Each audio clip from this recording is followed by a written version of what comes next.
Folks, we really need to be paying attention to this smart city agenda that they have. Um, if you understand what's going on, I mean, they're basically plugging you in to the New World Order through this smart technology.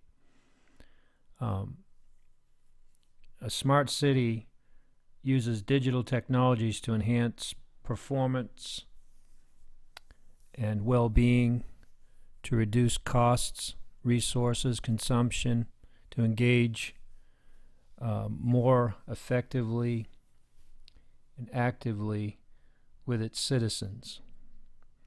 Now remember, their goal is to go to a global citizenship. And India and a lot of other countries are starting to get on board with this. And it's going to work with your apps on your phone, on your smartphone.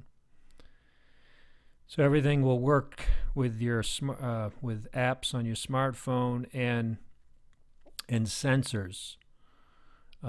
So basically, you'll be able to know, like for instance, if there's any parking places and where the parking places are available in a city. If you're going to a parking garage, you'll know where you can park before you even get there. Now, the problem with everything going to digital and everything being based upon smart technology is that they're going to keep track of all this information. And this is what they can do with this information. This is what a lot of people don't realize. They're not so much concerned about you as an individual as they're concerned about being able to take the data and look at it in an analytical way so that they can start building algorithms so that they can start basically running the lights, electricity, everything will be run by algorithms.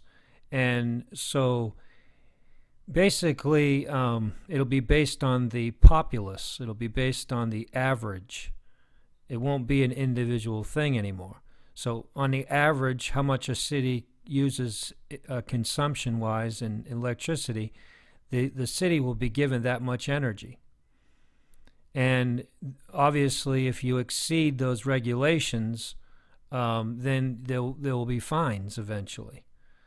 And this will be all in the name of, saving and conserving energy. Right now, there are smart meters that are coming out that are, basically on the outside of your home. And we've had it put on our home. And so basically what it does is right now, it's basically just, calculating how much energy or how much consumption you're using in your home. But what you don't maybe realize is that this is going to be interconnected into a network, and eventually it won't even be streamlined to, your local energy company. It'll be government.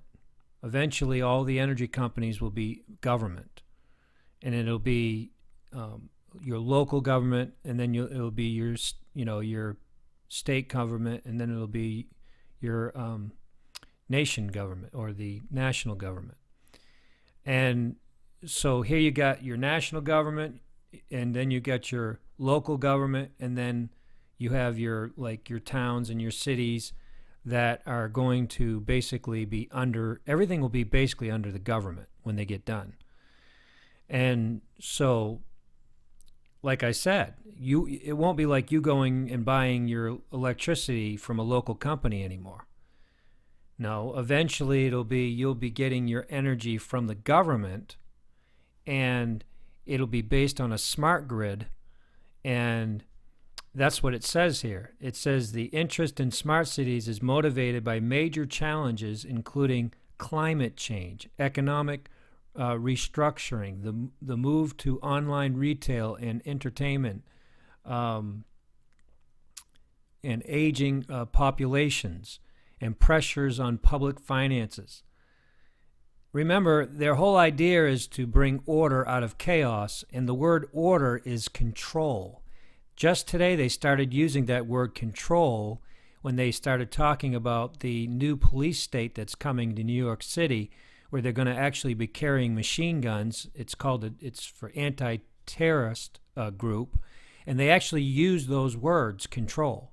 They actually said it was for dealing with chaotic conditions to bring control.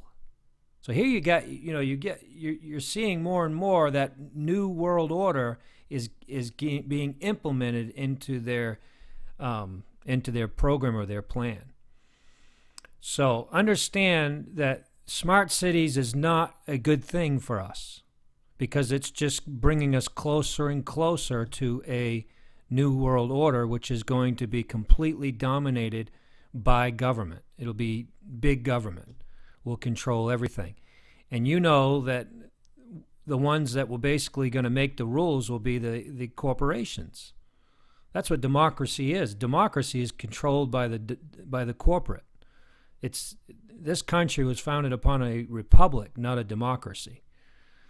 But they're selling democracy, and they've been selling democracy, and Americans are too blind to see that we've never been a democracy. Democracy is actually a self-made name. It's something they came up with. And it's basically communism. It's just another name for communism. That's all it is. But the theories about smart cities are somewhat lacking, as everything in the city might be informed by information technologies. But a useful review of this perspective was produced as part of the Futuristic Initiative in 2012. This is very serious, folks. This is, and I think people, oh wow, look, the convenience. It's going to be so convenient. Well, it might be convenient, but what you don't realize is that they're going to know every bit of your information, and based on an average, they're going to look at graphs, and they'll say, okay, well, this city uses this much electricity, this much water, this much, according to this many people, and that's the way, and eventually you will be basically a number, and it'll be to the point where you're treated like a number, and you're basically an asset. In other words, you are no longer a human being anymore. You're just a consumer, okay? And they're going to look at you as a consumer. So when they look at their books, when these billionaires look at their books, these New World Order crazy nuts look at their books, they say, okay, this city is costing us X amount of dollars. You see what I'm saying? They're the bookkeepers. They're balancing their books. And they look at a city and they say, okay, this city's costing us this much, what can we do in this city to bring it closer to where this city is? And okay, let's start some rallies.